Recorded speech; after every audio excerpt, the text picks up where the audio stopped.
सुप्रभात। मैं सुनीता झा एक बार फिर से आप सबका इस वीडियो कक्षा में स्वागत करती हूँ। बच्चों क्षमा कीजिएगा, इस बार वीडियो लाने में बहुत देर हो गई। कारण आप जानते हैं कि अभी परीक्षाओं का समय चल रहा है, तो मैं परीक्षाओं में थोड़ी व्यस्त थी। पहले प्रश्न बनाना, फिर कॉपी चेक करना, उन सब में थोड़ी व्यस्त थी। उसके तुरंत बाद दुर्गा पूजा की व्यस्तता भी कम नहीं होती है।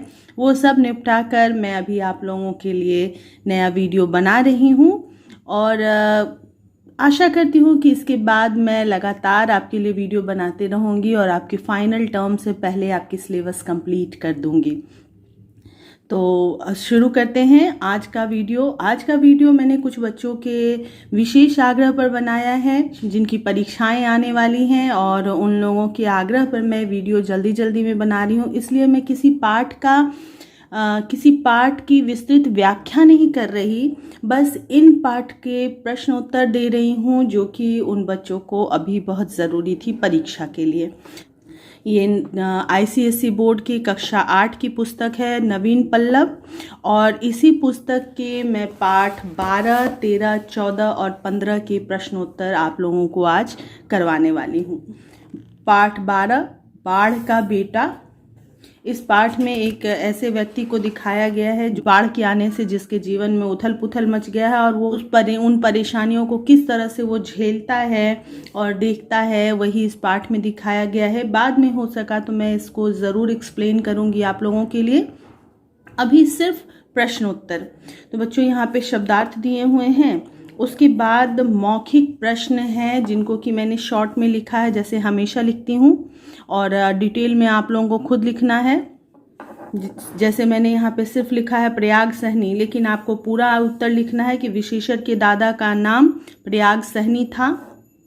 उसके अलावा अब दूसरे प्रश्न हैं लघु उत्तरीय प्रश्न।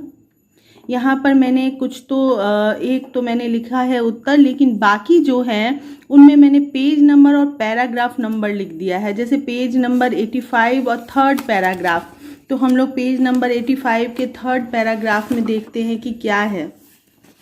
देखिए प्रयाग सहनी ने, ये देख रहे हैं थर्ड पैराग्राफ, तो मैंने पैराग्राफ यहाँ पे लिख दिया है जिसको कि आप अगर मिलाएंगे तो आपके बुक में आराम से मिल जाएगा। फिर प्रयाग साहनी ने विशेषण को क्या क्या सिखलाया था, पेज नंबर 84 में आपको दिखेगा। देखिए किस तरह से बताया गया है कि उन्होंने सिखाया था जाल की मरम्मत करना, जाल का तागा कैसे हो, जाल तैयार कैसे करना चाहिए। पेज नंबर 84 के लास्ट पैराग्राफ में देखिए मैंने यहाँ पे लिखा हुआ है पेज 84 लास्ट पैराग्राफ, देख लीजिए। तो ये आपके लिए आसान होगा, आप उसमें से देख के लिख सकते हैं। फिर यहाँ पे आते हैं विशेषण के गांव में आए बाढ़ के दृश्य का वर्णन, पेज 85 का लास्ट पैराग्राफ। ये देखिए तीन हाथ ऊंची पानी की दीवार जैसे दौड़ती हुई चली आ रही थी। खेतों को, गड्ढों को, मेढ़ों को सबको डुबोती, तोड़ती, पाटती चली आ रही थी। पानी पहले गांव में घुस गया, फिर घरों में घुसा, उसके बाद पहले सारा गांव टापू बन गया था और अब इतना पानी हो गया कि हर घर टापू जैसा दिखने लगा। उसके बाद प्रश्न आता है, देखिए ये उत्तर मैंने पूरा लिख दिया है यहाँ पे आपके लिए, क्योंकि यहाँ पे आशय स्पष्ट करना था तो मैंने वो लिख दिया है। अब यहाँ पाठ के अनुसार निम्नलिखित वाक्यों को सही क्रम में लिखना था, मैंने लिख दिया है 2, 3, 1, 4। अर्थ के आधार पर वाक्यों का प्रयोग करना है। एक ही शब्द के दो अलग अलग अर्थ हैं, इसको अनेकार्थी शब्द कहते हैं।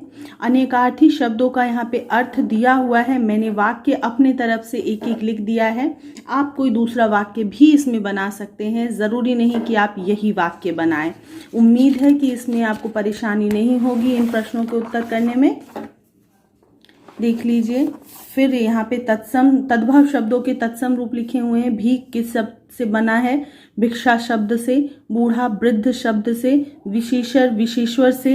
उसी तरह यहाँ पे लिखा हुआ है निर्देशानुसार वाक्य रूपांतरण कीजिए। ये देखिए, ये एक साधारण वाक्य है जिसको मिश्र वाक्य में बदलना है। मैंने आपके लिए ये सब बदल के लिख दिया है, वो आप अभी लिख लेंगे। अभी तो मैंने अभी तक आपको एक्सप्लेन भी नहीं किया है।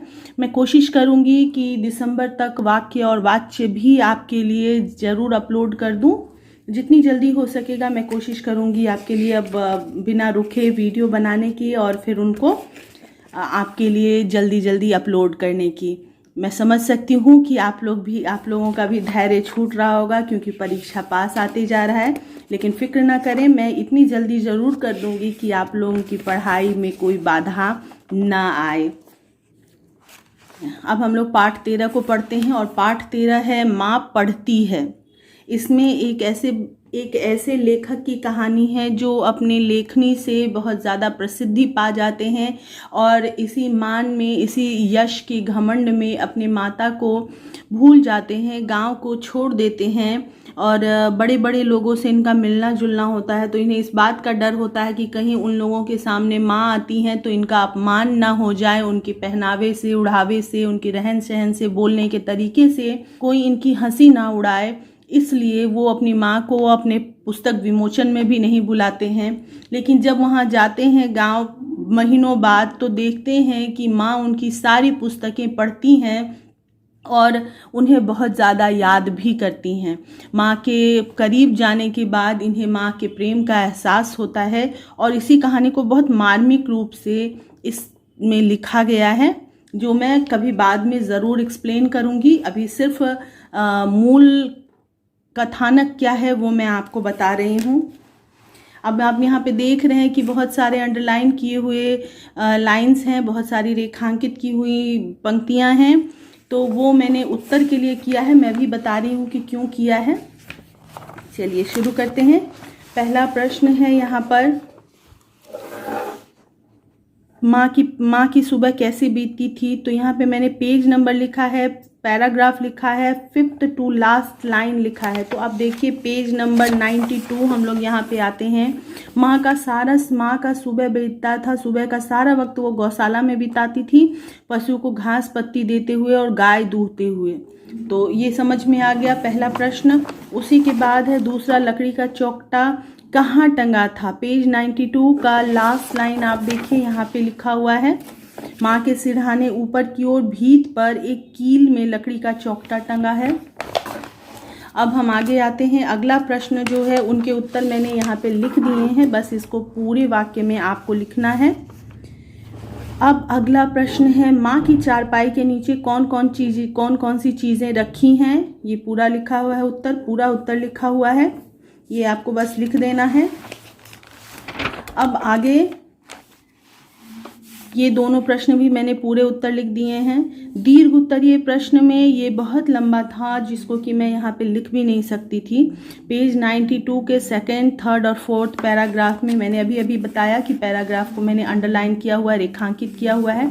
तो बच्चों मैं आपको 3rd, 4th और 5th पैराग्राफ पूरा लिखने के लिए बोल सकती थी, लेकिन उतना लिखना ज़रूरी भी नहीं है और बहुत बड़ा भी हो जाएगा, इसलिए मैंने अंडरलाइन कर दिया है। आप देखिए जो अंडरलाइन किया हुआ है आप सिर्फ उनको अगर लिख देते हैं तो काफ़ी अच्छे से आपका उत्तर पूरा हो जाएगा।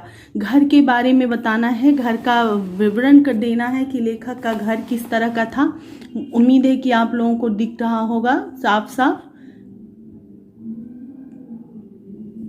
साथ ही आप ध्यान से देखिएगा कि मैंने कहीं कहीं पे एक शब्द को काटा है और लिखा है। तो यहाँ पे उनके यहाँ लिखा हुआ है, लेकिन आपको यहाँ पे माँ के लिख देना है, ठीक है। तो आप अब आगे बढ़ते हैं। अगला प्रश्न है, लेखक माँ को पुस्तक के विमोचन में क्यों नहीं ले जाता था। ये मैंने शॉर्ट करके खुद ही लिख दिया है। माँ के द्वारा पढ़ी गई तीसरी पुस्तक के बारे में लेखक ने क्या विचार व्यक्त किया। तो उसके लिए हम पेज नंबर 95 के पैराग्राफ 4 को देखते हैं। आइए देख लेते हैं पेज नंबर 95, ये देखिए, और इसका पैराग्राफ नंबर 4 यहाँ पर मैंने देखिए अंडरलाइन कर दिया है आपके लिए। जो ज़रूरी नहीं है उसको नहीं लिखिएगा। मैंने देखिए इस लाइन में सिर्फ इतना ही अंडरलाइन किया है, उसके बाद ये वाला लिखना है और बस इतना लिख करके आपका ये काम पूरा हो जाएगा।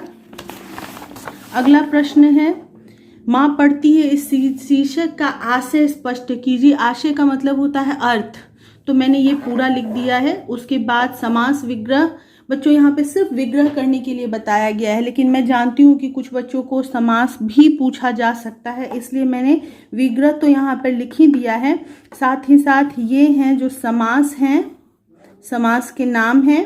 भेद हैं, कौन सा समास है, संबंध तत्पुरुष, कर्मधारय तत्पुरुष, संबंध तत्पुरुष, तो वो मैंने समास के नाम भी लिख दिए हैं आपके लिए। उपसर्ग अलग करने के लिए यहाँ पे मैंने बता दिया है कैसे अलग करना है, समारोह, विमोचन, वृद्धाश्रम, तो ये भी यहाँ पे लिखे हुए हैं। मुझे उम्मीद है कि आप लोगों को इन प्रश्नों के उत्तर भी समझ में आ रहे होंगे, किसी तरह की परेशानी नहीं हो रही होगी। अब आगे बढ़ें।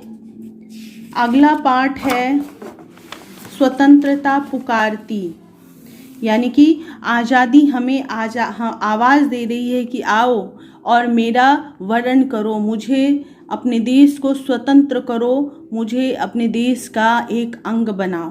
तो बच्चों इस कविता को तो मैं बिल्कुल एक्सप्लेन करना चाहूँगी, और क्योंकि ये बहुत सुंदर कविता है, बहुत अच्छी कविता है और थोड़ी सी मुश्किल है, जैसा कि जयशंकर प्रसाद की कविताओं में उनके शब्दों में हुआ करती है हमेशा, तो ये भी है। ये जयशंकर प्रसाद जी के एक नाटक चंद्रगुप्त के चतुर्थ अंक के 6ठे अध्याय से लिया गया है, जिसमें देश की राजकुमारी जो हैं अलका, वो जनता से आग्रह कर रही हैं कि आओ अपनी स्वतंत्रता के राह पर आगे बढ़ो और बढ़ते चलो। तो खैर मैं प्रश्न उत्तर अभी बता रही हूँ आपको, क्योंकि मेरे पास भी समय नहीं है और आपकी भी परीक्षाएं पास आ चुकी हैं, तो मैं ज़रूर इसको पूरा ज़रूर बताऊंगी और जल्दी ही मैं इसकी व्याख्या भी करूंगी। प्रश्नोत्तर देखते हैं। मौखिक प्रश्न जिनके छोटे छोटे उत्तर लिख दिए हैं, इनको आपके पूर्ण रूप में पूर्ण उत्तर लिखने हैं आपको। अगला है लघु उत्तरीय प्रश्न, मैंने इनके भी उत्तर लिख दिए हैं आपके लिए, अब इनको पूरा करना आपका काम है। मैंने डैश डैश डैश दे दिया है। मैंने व्याख्या नहीं किया है, इसलिए मुझे खुद बहुत अच्छा नहीं लग रहा है उत्तर बताने में, लेकिन मजबूरी है इसलिए मैं आपको बता भी रही हूँ। उत्तर यहाँ पे लिखा हुआ है, आगे जो उत्तर हैं उनको मैंने खुद ही डिटेल में लिखा है, क्योंकि व्याख्या नहीं किया गया है तो मैं समझ सकती हूँ कि आपके लिए स्वयं पर उत्तर लिखना बहुत ही कठिन हो जाएगा। तो ये उत्तर मैंने खुद और पूरे डिटेल में लिख दिया है। आप लोगों को उम्मीद है कि नज़र आ रहा होगा साफ से और आप लोग लिख लेंगे। अगर किसी भी तरह की परेशानी हो उत्तर को समझने में, देखने में, तो प्लीज़ मुझे कमेंट करें ताकि मैं उसको दोबारा सही करके सही तरीके से आपके लिए अपलोड कर सकूं। कोशिश करूं कि आपके लिए दोबारा इस तरह की गलती ना हो, ठीक है। अगला यहाँ भावार्थ लिखने के लिए कहा गया है इन 4 लाइनों का, तो मैंने भावार्थ भी आपको बहुत डिटेल में लिख दिया है। उम्मीद है कि आपको समझ में आ जाएगा। भावार्थ का अर्थ होता है भाव जोड़ अर्थ। इन पंक्तियों के भाव क्या हैं और उन भावों का क्या अर्थ है वो लिखना था, तो मैंने वही लिखा है। आप इसको अच्छे से पढ़ पा रहे होंगे, मुझे उम्मीद है।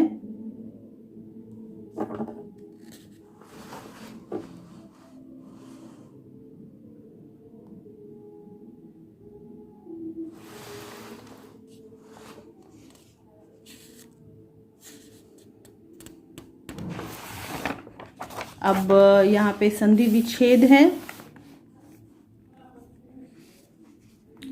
और ये पूछा गया है कि ये कौन से अलंकार हैं। बच्चों अभी तक मैंने अलंकार भी एक्सप्लेन नहीं किया है, लेकिन अलंकार में करूँगी बाद में। ये रहा आपके लिए, अभी नाम मैंने डाल दिया है अलंकार का, और यहीं पर ये प्रश्नोत्तर खत्म होते हैं इस पाठ के। आगे बढ़ते हैं हम। पाठ 15 सफ़ेद सच।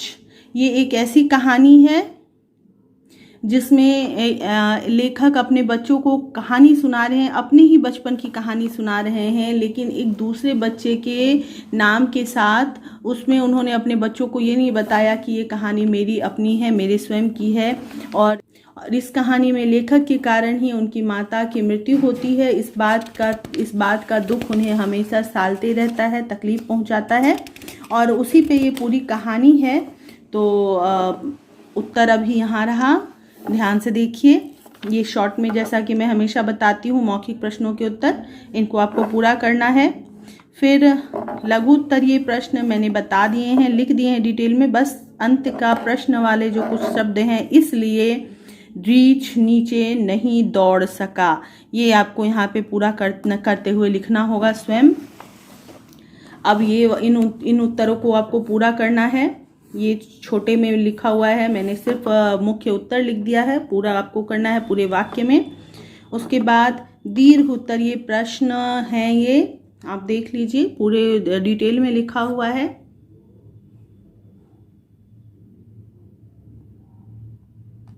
किसने किससे कहा।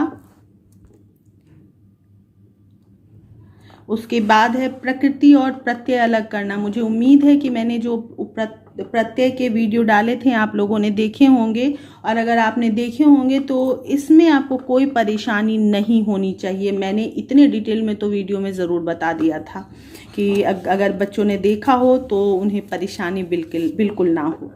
विपरीत अर्थ वाले शब्द युग्म बनाना है। शब्दों के जोड़े बनाने हैं लेकिन विपरीत अर्थ वाले, खोना पाना, लाभ हानि, आना जाना, इस तरह के विपरीत अर्थ वाले।